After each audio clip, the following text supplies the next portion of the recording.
the Flagstaff Rio de Flood Control Project, and this is what this neighborhood is looking at. This has been going on for 20 years, 20 plus years, where the residents are like, we need to fix this, we need to fix this.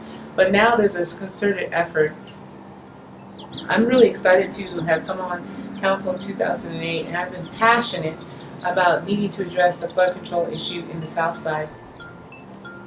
You see a lot of the private land being developed and built on, and you see people starting to look at the community or look at the city and decide what needs to be revitalized, what needs to be rebuilt. Just so happens the South Side neighborhood that really was an afterthought now has some of the most valuable property in the city.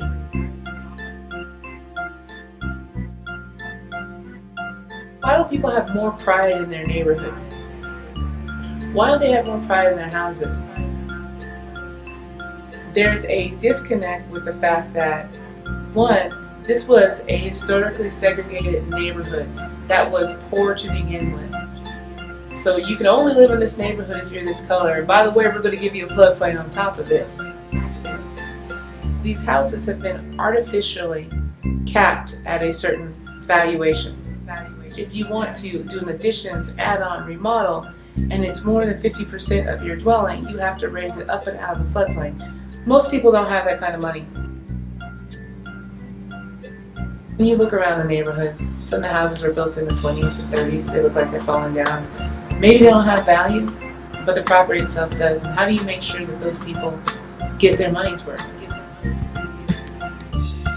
When I look at the flood control issue in Flagstaff, yes, it's an environmental issue. Yes, it is a safety issue when it comes to flooding.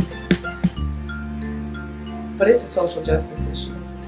It's an economic justice issue. It goes back to who has full access to the American dream.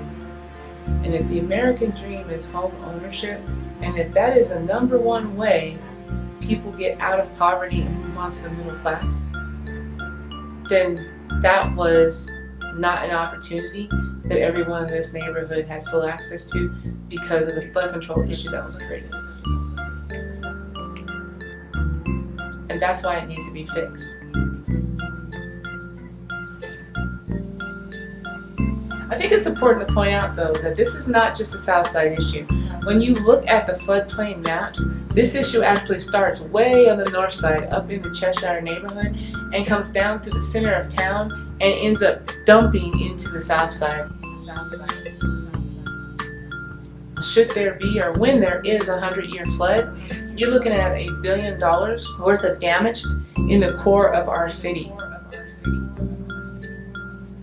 There is 1/3 of NAU, Northern Arizona University, that is in the floodplain, and the majority of the Southside neighborhood. You see Flagstaff becoming more and more landlocked because it's in the middle of the largest ponderosa pine forest in the world, and Flagstaff is surrounded by state trust land as well as federal land. And now really the reason why we're so interested in it is because you have this desirable place all of a sudden to live right between the heart of downtown and Northern Arizona University, and you have this 10-block radius, this neighborhood, where any place else in the country, the homes in this neighborhood would be worth at least $500,000, if not more. But because we have this funky floodplain. And in the meanwhile, and I keep looking outside past the camera into the actual neighborhood, you got to stop and think about the social justice impacts. There are millions of dollars that people have lost because they were told that they had to build their house in a certain place, because there was the acceptance or the allowance of turning this neighborhood, the majority of it, into a floodplain, and then basically walking away for generations. So then when you pass away, what do you leave your kids? What would have happened to the people who own these houses had they been given the same opportunity as everybody else? What would have happened if this neighborhood, if over time, just like everyone else's neighborhood, the property values had gone up?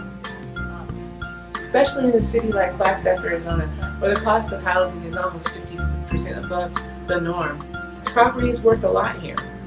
So while other people who lived in other areas of the city, their property values went up over time. And they were able to tap into the equity that they had in their houses, and they were able to send their kids to college. They were able to remodel and expand their home and welcome maybe grandkids back into it.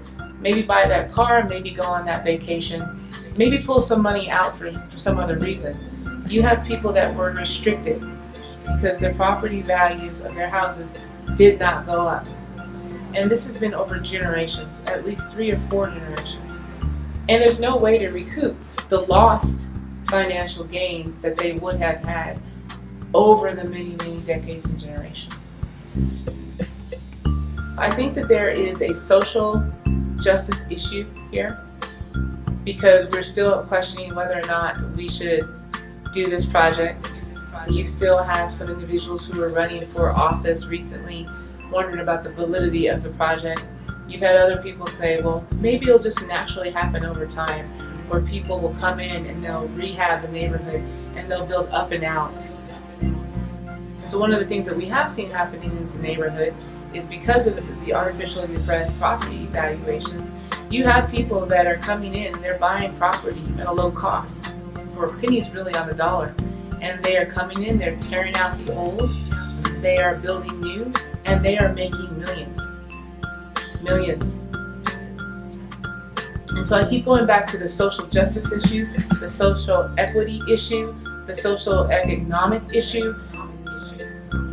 There's the hope that we can get this flood control project done and pull this neighborhood out of a floodplain. Also somehow stop the gentrification that's already started in the neighborhood and the pushing out of the people who, quite frankly, were at the heart of the foundation of this city. How do we make sure that they're allowed to remain and their descendants are allowed to remain and they get to be part of this beautiful thing that we call Flagstaff?